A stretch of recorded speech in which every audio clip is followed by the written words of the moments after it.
우선 이제 여기 세 분이 앉아 계시는데 한 사람과 두 분이 앉아 계시는데 저는 정청기고요. 그리고 앞에 앉으신 분이 저희 연구실의 김준식 교수님이십니다. 그다음에 여기 앉아 계신 분이 저희 연구실의 포스트닥인 문석윤 박사이십니다. 그리고 다른 분들도 많이 있는데 AI를 가지고 그래도 한 소리를 해주실 수 있는 분들을 제가 오늘 모셨습니다. 다른 분도 있는데 그냥 세 사람 의견을 그냥 종합하면 저희 것들을 말씀드릴 수 있을 것 같아서 제가 먼저 제 생각을 말씀드릴게요. 우리는 사람 뇌가 돌아가는 것을 알고 싶습니다. 사람 뇌가 돌아가는 것 중에 특히 우리가 관심 있는 것은 체성 감각하고 현재 기억입니다. 근데 이제 그 중에 뭐가 더 중요하냐? 체성 감각이 어떻게 돌아가는지 우리가 알고 싶습니다. 그래서 그 연구를 해서 우리가 뭐를 하냐? 우리는 기본적으로 사람 뇌에서 직접 신호를 받는 인트라크레니얼 EEG를 가지고서 이 문제를 접근하고 싶습니다. 그래서 현재 저희가 하고 있는 기술은 마크로 일렉트로드로도 봤고요. 히포캄프스에서는 저희가 마이크로 일렉트로드 싱글 셀 레코딩까지 하고 있어요. 그래서 쉽게 이야기해서 체성 감각의 현상을 보는 게 아니라 체성 감각을 프로세싱 하는 것을 하고 싶습니다. 그러니까 쉽게 해서 모델링까지 하고요.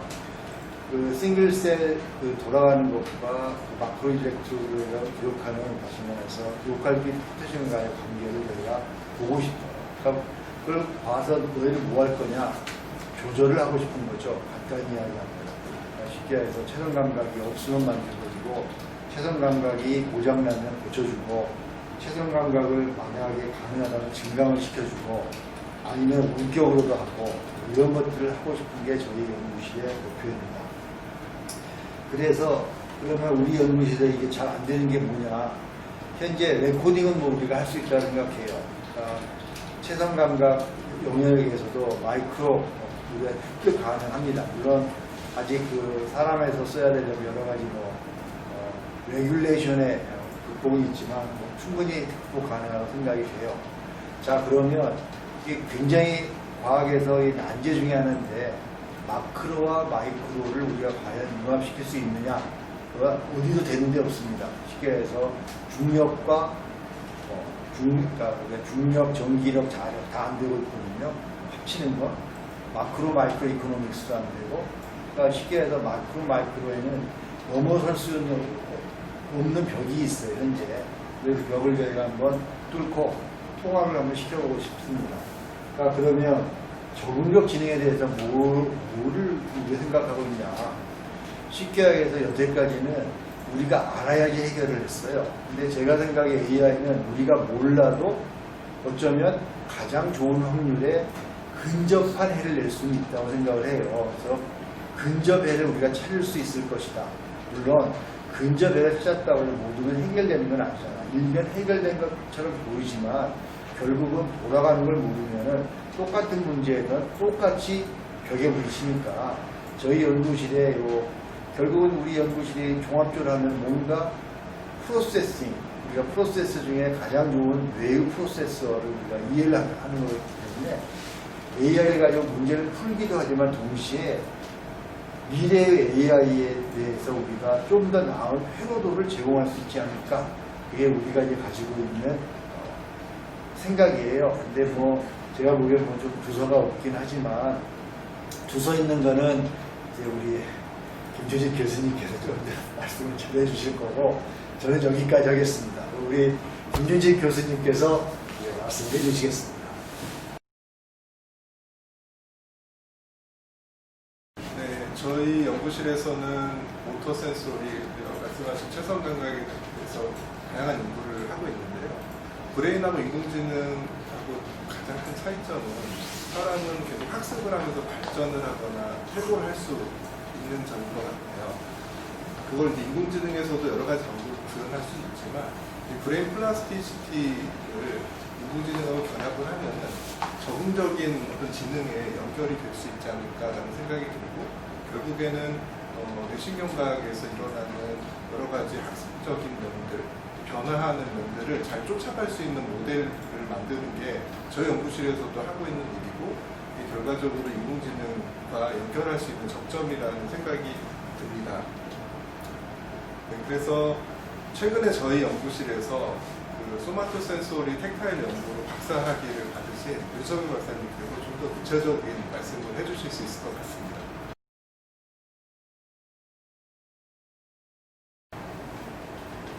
네, 교수님께서 저희 연구실의 그 연구 분야와 그리고 목표 그런 것들에 대해서 좀 말씀을 해주셨는데요.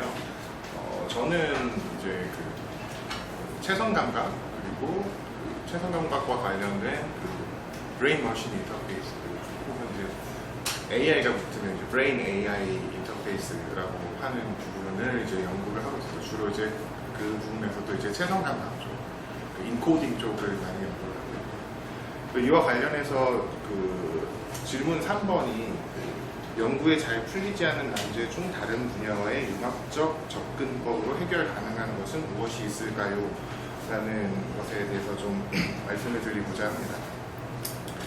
일단 지금 현재 브레인 머신 인터페이스나 AI와 그 브레인과의 인터페이스에서 가장 좀 난제라고 할 수 있는 부분은 역시 그 두 객체 간의 그 인터페이싱을 어떻게 할 것이냐, 그것이 이제 가장 큰 난제입니다.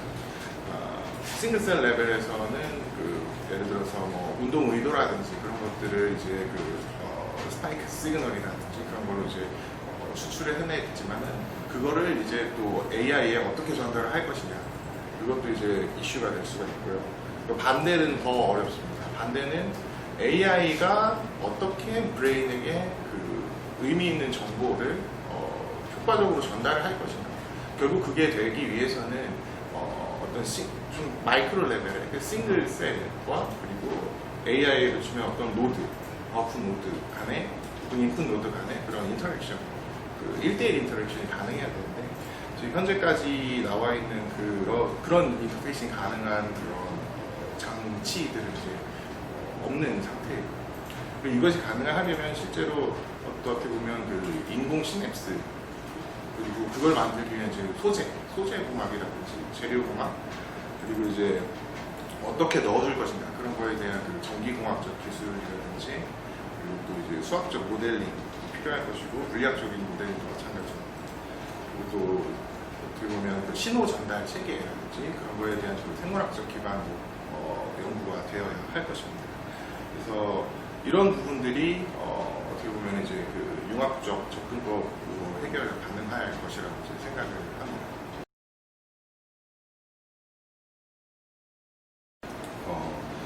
결국 적응적 지능이라는 거는 어떻게 보면 그 인간과 같이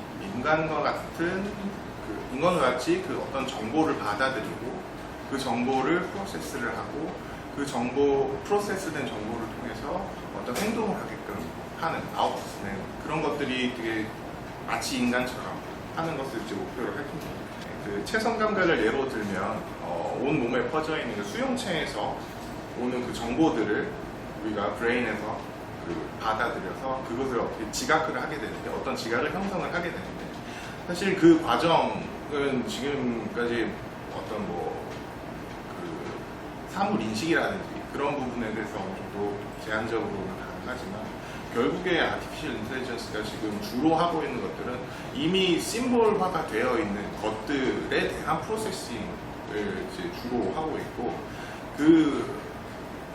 어떻게 보면 그 외부 세계로부터 오는 그런 로 데이터들을 어떻게 지각으로 발전시키고 그것들을 가지고 또 further 프로세싱이 가능한지 거기에 대해서 좀 한계가 있다고 생각합니다. 그래서 이런 부분에 대해서는 어떻게 보면은 또 저희 연구실에서 하고 있는 그 페리페랄부터의 그 감각 지각 메커니즘 그리고 거기에 대한 그 메커니즘 밝힌 이후에 그것이 어떻게 프로세스되고 그런 일련의 과정들을 어떻게 보면 AI 연구와 어떻게 보면 융합을 하면 좀 더 좋은 결과가 있지 않을까 생각합니다. 부족하지만 첫 번째 발걸음으로 이해해 주시면 다음에 또 저희 생각 정리해서 다시 뵐 기회가 있었으면 좋겠습니다. 감사합니다. 감사합니다.